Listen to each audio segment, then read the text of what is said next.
Recording. Ooh, goodness me, it actually tells me.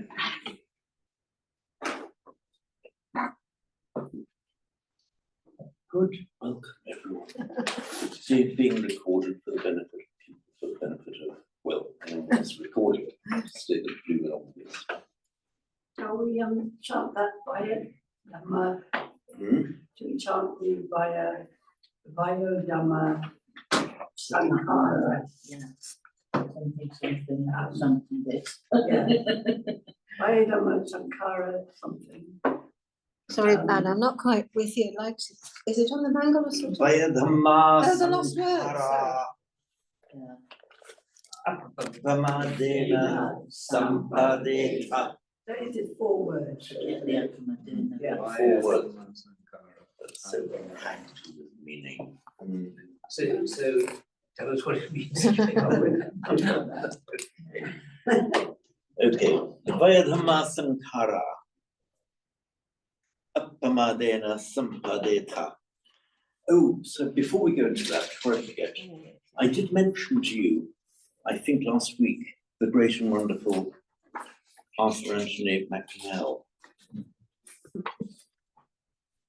I did, and Perdiola, the Reverend Vito Perniola S.J. Normally I find it very difficult to speak of any Jesuits with affection, but this is a particular one. We like it, Jesuit. So, in order to encourage Appamada, please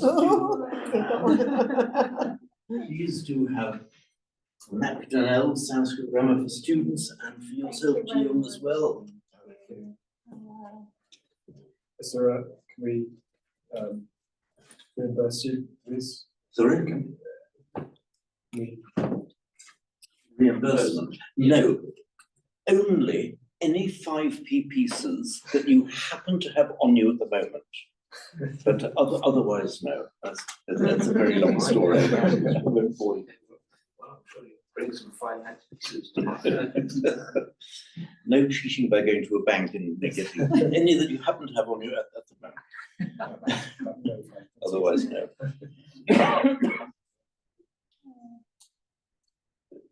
Did you want me to go through via the Masankara? Again, I'm It's perfectly just that happy some to. people may not know. Yes, we do. Right? I know the Quick. word happening, but I think I know some of those words, but I don't know them. Right.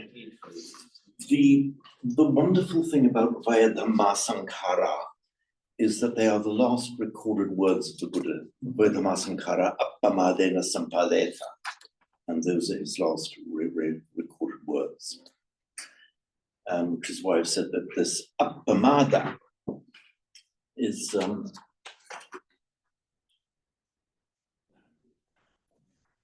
Appamada.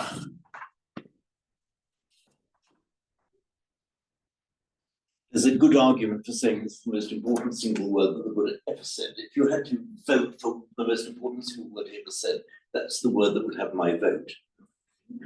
Because Mine too. very good. I'm glad I got some sort of support here. It would have been the last word he ever said, but for the fact that he was respecting the usual grammatical norms of Pali, and so he put the verb last in the sentence. If he had been an English speaker, that would have been his last word. So Appamadena Sampadeta, often translated as something strive on with diligence, or something like that. That's it. But Appamadena had to be a second last word because he put the verb last. Appamada.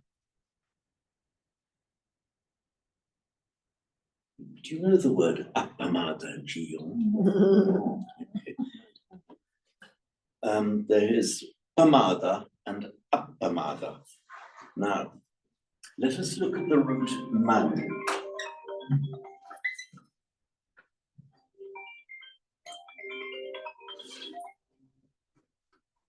Was that my? No, I was just wondering if it was my Zoom thing. No, I'm out. So mud Okay, do then. Bye. is in Vedic, it's a root meaning, it's actually kind of joy, but something like an exuberant joy. Often the kind of meaning where you get a bit too enthusiastic about things. It's a subtle deviation from the ancient meaning of mad, which we can kind of reconstruct. And when we get the English word mad, it's actually associated with that. It's like rushing forth after what you like. And it makes a verbal noun, mada. Now, if in front of that you put the prefix, the verbal prefix pra, which in Pali just becomes pa, I'll write it in Sanskrit. Pramada, the pra, is the same, roughly the same as the Latin pro, English forth, on, outwards, madding forth. It's the excitedly chasing after what you like. And equally it can have, the excitedly resisting what you don't like. So pramada is kind of the exact opposite of what we would know as, the calm mindfulness, just the mind charging after, madding forth. Forth and pra, actually etymologically it's similar words. Madding, the mind rushing after what it wants. So the Buddha said, with non-pramada, strive on with non-pramada, in other words, the negation of all that. So pramada is madding forth, apramada, put the to give the opposite meaning to the word, becomes apramada. And by regular phonetic mutation, the apramada in Pali just becomes appamada. Appamadena sampadeta. When you said, James, it can either be excitedly, racing forward after what you want, or the opposite. How can you get it to be the opposite? I'm just wondering whether can pamada be used in the sense of actively resisting? I think it kind of can, because if your mind goes off on a spree of hatred and aversion, that is a form of pamada. Yeah, I think I've had that form. The mind gets hold of something. Yeah. Mind gets hold of something and drives off with it. And this prefix pra, which pa, has this kind of dynamic feel to it, as the mind really on a roll. Now, if we make this in the instrumental form with appamada, in Pali this becomes appamadena.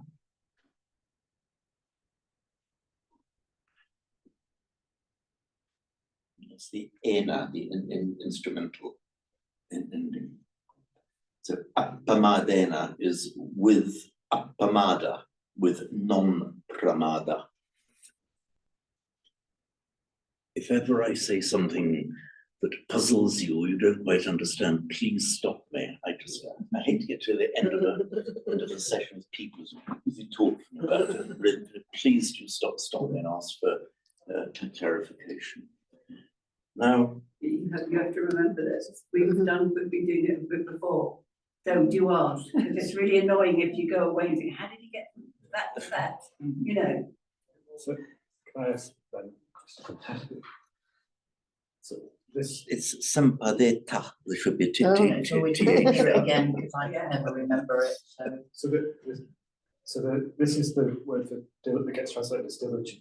very often translated as diligence, but as we see just again and again and again, you get these translations, you can't exactly say they're wrong, but they just catch a little bit of the whole story.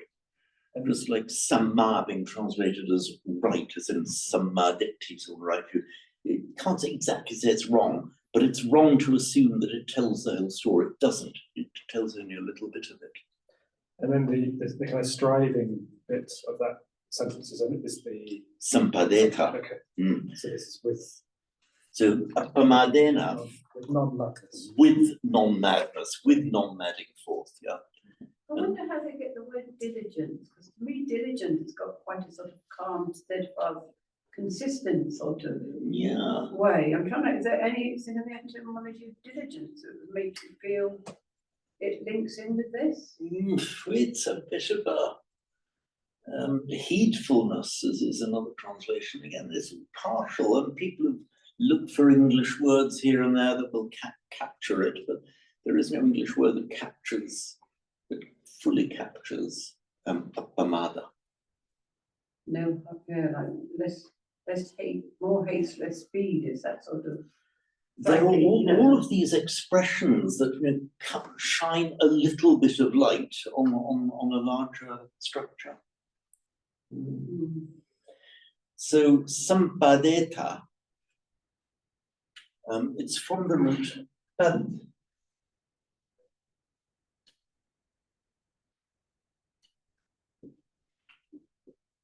As you'll see more and more, most Pali and Sanskrit words are traceable back to a root, to a Proto-Indo-European root.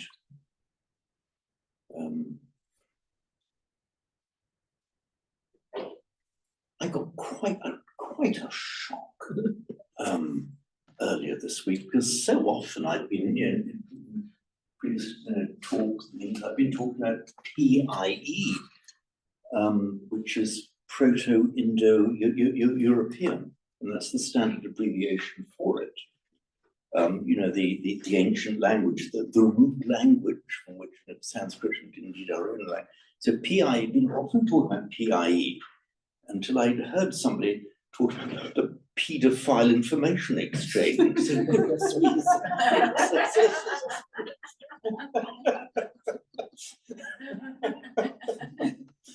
Oh, dearie me. No, proto in here, it means Proto-Indo-European. So sampadeta, so the root pad means, you all know it by now, don't you, what the root pad means? Foot. Okay, it To actually, go. it means to go, Yeah. but it's cognate with our English word Foot foot. is go and hand is make, Yeah. is that right? The current, yes, Yeah. the foot and go are much more closely related than hand and make, which is it's a looser connection. But Right. everything foot and go. So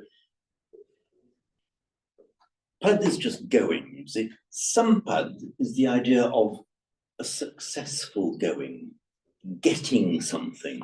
Your sampatti, for example, from the root is your wealth, what you have got. Sampadeta means strive on, but it's something, it means something like, make it happen. It's the striving that makes it happen, that whereby you achieve it, make it happen. It's called what you call causative, isn't it? It's bringing something into being. That's right, yes. To find it. Make it happen. Make it be got. And then by extension it has this root of this diligent striving.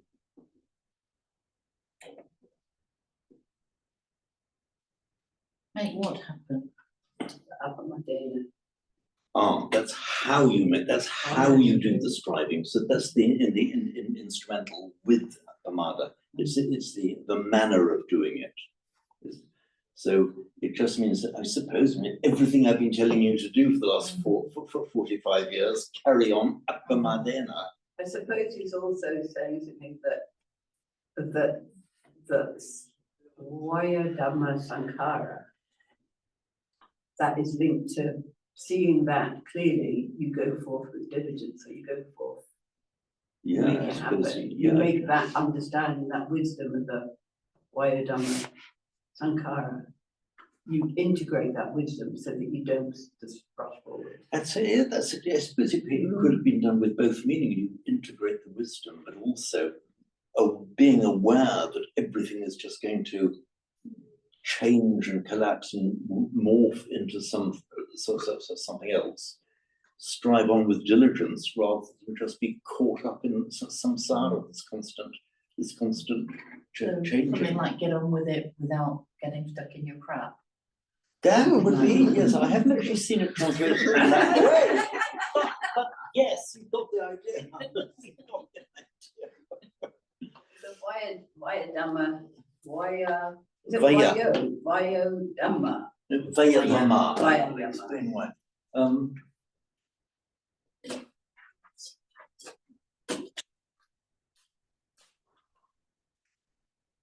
And I like what we discussed before, I really like the way they use different tenses in different ways. Because even like, we don't have that causative like that, we don't have that. It's a sort of like got a sort of slightly standing back from something, it's not I make you make it happen, it make it happen. It's not like a, it's like a command, isn't it? To bring something, to make something Yeah, happen. it's expressed in the imperative sampadeka, Right. make it happen. So it's expressed in telling his disciples to make you go ahead and make it happen. I told you you make it happen. But if you just said to somebody, would it always be if you just said to somebody, you make it, is there a different form of the imperative that wouldn't be linked with the causative of some fact or not? Should it always be some data? Well, Or is there a different, more straightforward imperative? I'm not sure that your question actually means anything to a grammarian. You have your different you have the verbs, and verbs have their various forms of This is a straightforward, This is somebody turned in. this is. No, goodness sake. For goodness sake. Probably Jeddah. Sorry. What? That would be appropriate. Andreas, I'm in the middle of giving a Pali class to all my Pali students. In person? Salam alaikum. Yes, in person this time. What, they've traveled from all over the world? Andreas, I'm in the middle of giving a Pali class. I'll be in touch with you when I'm back. Can you say that in Pali? F them off them.